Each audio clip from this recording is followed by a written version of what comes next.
Welcome to Family Secrets Unveiled. There is a peculiar kind of dread that settles in the afternoon, when the light is sharp and unforgiving, exposing the dust on perfectly polished surfaces.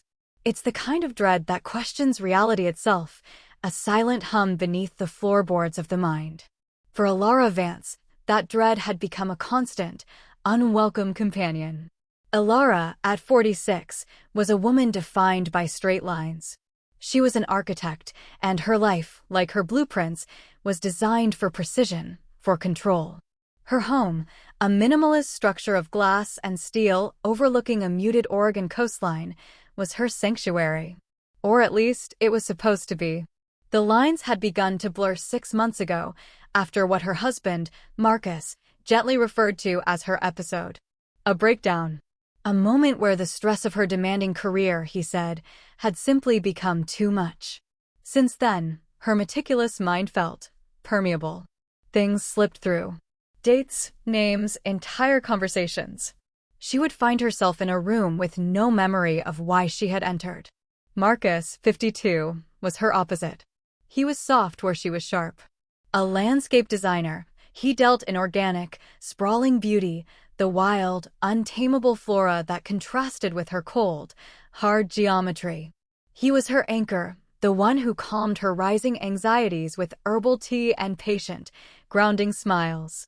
He managed her medications, her appointments, and her social calendar, shielding her from the world while she recovered. His care was absolute, his patience bottomless. But lately, his kindness felt heavy, like a thick blanket on a warm day. The flowers arrived on a Tuesday. The doorbell chimed, a sound that always felt too sharp, too invasive in the quiet house. Elara opened it to find a delivery man holding an obnoxiously large bouquet of stargazer lilies. The scent hit her first, a cloying, funereal sweetness that made her stomach clench. She hadn't ordered flowers. Especially not these flowers. She hated lilies. She'd always hated lilies. Hadn't she? The delivery man cleared his throat. Elara Vance? She nodded, accepting the vase. As she closed the door, she fumbled with the small white envelope tucked into the blooms. The card inside was stark white, the handwriting a graceful, flowing cursive. It was eerily familiar. For all that you are and all that you've forgotten. Elara. She read it twice. 3 times. Her own name. She stared at the signature, her blood turning to ice. It was her handwriting. She would know it anywhere. But she had no memory of this. No memory of walking into a flower shop, or ordering online, or writing this cryptic, unsettling note. Marcus found her standing in the hallway, staring at the card, the offensive scent of the lilies filling the sterile air. Lilies? Darling, how lovely. Who are they from? His voice was calm as always. She held out the card, her hand trembling slightly. They're from me, apparently. Marcus read the note, a small frown playing on his lips. Then he chuckled, a soft, reassuring sound. Oh, Elara. You must have ordered them last week. You know how your memory has been playing tricks. You were probably having a good day and decided to treat yourself. It's sweet. He reached out to stroke her hair. A little slip, that's all. A slip. That's what he called it when she found her car keys in the freezer. That's what he called it when she missed an important client meeting she swore was never on her calendar, a calendar he now managed. But this felt different. This felt malicious. Who forgets ordering something so specific, so personal? And why these flowers? The smell was making her dizzy. I'm throwing them out, she said abruptly. Marcus, I hate lilies. He looked at her, his head tilted in gentle confusion. You do, darling? Since when? You had them in your bridal bouquet. She stopped, her hand on the vase. Had she? She tried to picture her wedding photos, but the image was hazy, like looking through frosted glass. I don't remember. Exactly, he said softly, his voice full of a sad tenderness that made her feel instantly guilty. Your mind is just tired, my love. Let's put them in the studio. Out of sight. But it's a shame to waste them. You clearly wanted them for a reason. He was so reasonable. So logical. His logic was the foundation she was supposed to be rebuilding her life on. So why did his reasonableness feel like a lie? That night, sleep wouldn't come. She lay awake, listening to Marcus's steady breathing beside her. The scent of the lilies seemed to creep under the door. She closed her eyes, trying to force the image of her wedding bouquet, but another image pushed its way through the mental fog. It was dark. Raining. The rhythmic thump of windshield wipers. The blinding glare of headlights rushing toward her, and the sudden, sickening crunch of metal. And through it all, overwhelming her senses, was the smell. The sweet, cloying, funereal scent of lilies. She sat bolt upright in bed, gasping. Marcus was right. She was forgetting. But the terrifying question that bloomed in the darkness was, what else had she forgotten? And who is this Elara who is sending her warnings? The incident with the lilies left a crack in Elara's carefully constructed composure. It wasn't just the memory lapse, it was the nature of the memory it triggered. Rain. A crash. She'd asked Marcus about it the next morning, her voice small. Was I ever in a bad car accident? He looked up from his newspaper, his expression one of profound sadness. We've talked about this, my love. It was in college, long before we were serious. A minor fender bender. You were rattled, but you weren't hurt. You're just confusing things, Elara. It's the stress. These flowers have unsettled you. But his reassurance, usually a balm, now felt rehearsed. The slips began to accelerate, becoming more sinister. It was no longer just keys in the freezer, it was medication. She'd count the pills in the amber bottle in the morning, 30 left. By evening, she'd look again, and there would be 28. Had she taken one at lunch? She couldn't remember. The fog in her head was thickest in the afternoons. Marcus would find her staring at the bottle, her brow furrowed in concentration. I'll manage these for you, Elara, he'd said one day, his voice gentle but firm, taking the bottle from her grasp. Just to be safe. I don't want you to worry your pretty head about it. You just focus on getting well. His gentle paternalism, once a comfort, now felt like a cage being built around her, bar by bar. She tried to focus on work. She was designing a new public library, a project that should have excited her. But she couldn't focus. She'd stare at the blueprints, and the lines would seem to swim. One afternoon, searching for a specific reference book in her home office, a heavy tome on Bauhaus architecture she hadn't touched in years, she found something pressed between the pages. It wasn't a note. It was a single, perfectly preserved stargazer lily, its petals dry and brittle as paper. Her heart hammered against her ribs. This book. It had been a gift. A gift from Genevieve. The name surfaced in her mind like a bubble from the deep ocean. Genevieve. Her best friend in college. The one who. Elara sat down hard, the book falling open in her lap. Genevieve. The fender bender. Was that what it was? Genevieve had been in the car with her. She remembered, laughing. And then, nothing. Just the rain. And the lilies. Genevieve had loved lilies. Elara had hated them ever since. That was why. It wasn't her wedding bouquet, it was Genevieve's funeral. The memory was so sharp, so sudden, it stole her breath. She confronted Marcus that evening, her voice shaking as she held the dried flower in her palm. You told me it was a minor accident. You lied. Genevieve died, didn't she? Marcus's face, usually so placid, hardened. For a split second, she saw a flash of something cold and sharp in his eyes before the mask of weary patience slid back into place. Elara. Stop this. You're upsetting yourself. Did she die, Marcus? Yes, he said, his voice flat. She died. I lied to you, yes. I lied because you couldn't handle the truth. You had a complete breakdown after the accident. You blocked it all out. Your mind protected you. When you had your episode 6 months ago, the doctors warned me that these old traumas might try to resurface. I was only trying to protect you. It made a terrible kind of sense. He was protecting her from herself. But the flower. Then who put this in my book? You did, Elara, he sighed. You must have, years ago. A memorial. And you've just found it again. You are torturing yourself. No, she whispered, backing away.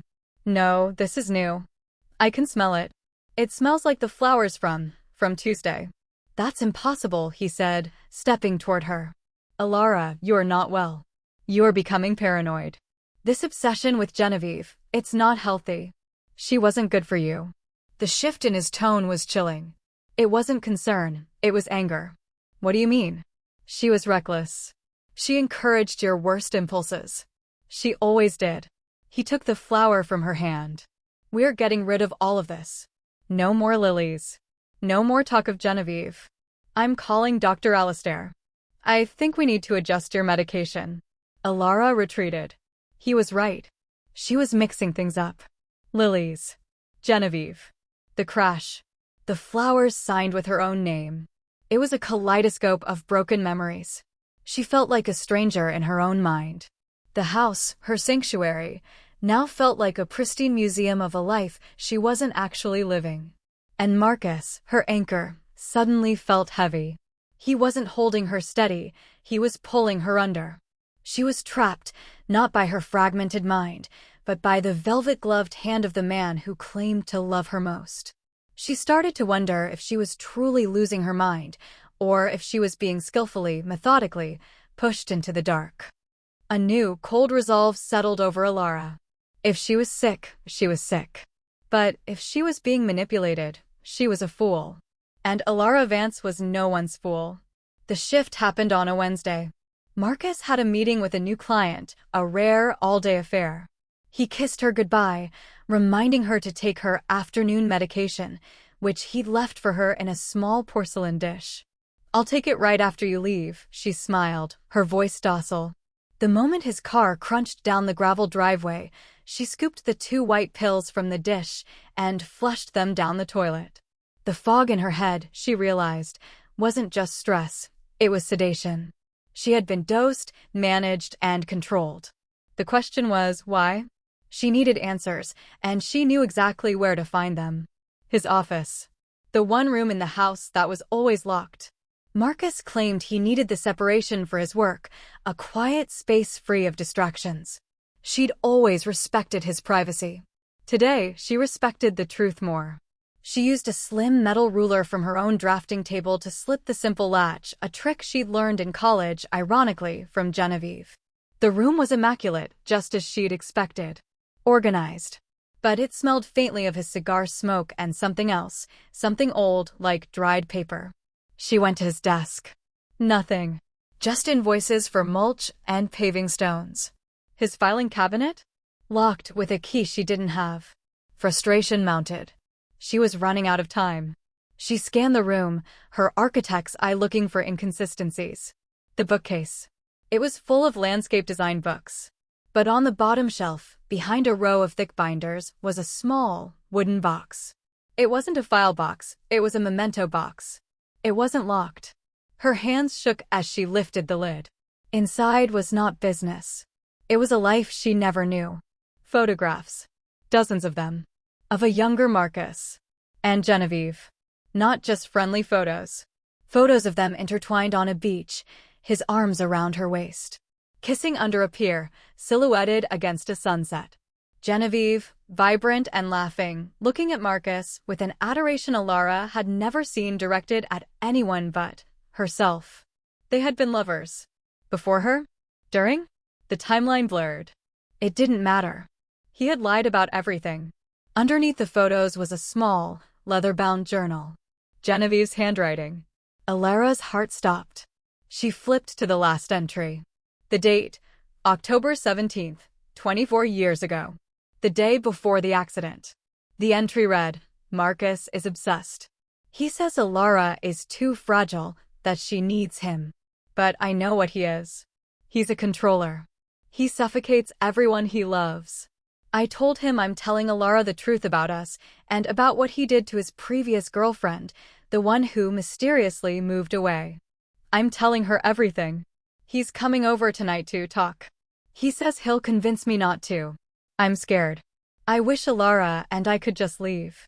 Elara dropped the book as if it were on fire. What he did to his previous partner. The fender bender. The minor accident. It was all a lie. She heard the sound of the car on the gravel. He was back. Early. She frantically tried to put the box back, but the journal slipped, falling open to the floor. The front door opened. Elara? I forgot my briefcase. His voice, usually so calm, was tight. He must have seen the light on in his office. His footsteps were heavy in the hall. He appeared in the doorway, his eyes landing first on her, then on the open box, and finally on the journal. The blood drained from his face, replaced by a glacial fury she had never seen. Elara, he said, his voice dangerously low. You shouldn't be in here. You're confused. Was I confused when you were sleeping with my best friend? She whispered, her voice shaking with rage. It was a long time ago, he snapped. Before you and I were serious. It was nothing. Was it nothing when you killed her? The words hung in the air, cold and heavy.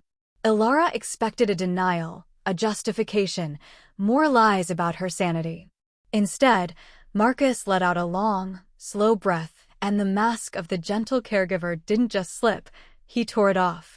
She wouldn't listen, he said, his voice devoid of all emotion. She was going to ruin everything. She was going to tell you I was a monster. I couldn't let her poison you. So you caused the accident? It was easy. I knew her car. I cut her brake line. I thought she'd be alone. I never intended for you to be in the car with her, Elara.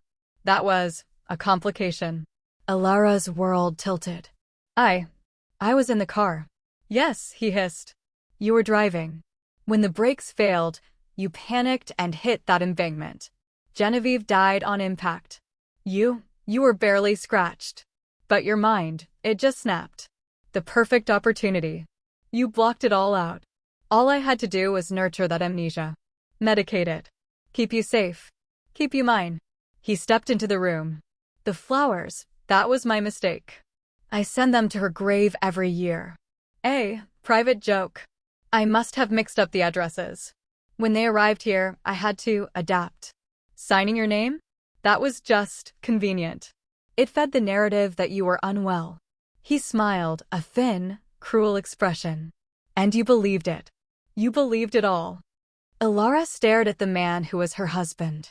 The man who had not only murdered her best friend, but had used her own trauma as a prison, methodically dismantling her mind for 24 years, all to keep his secret.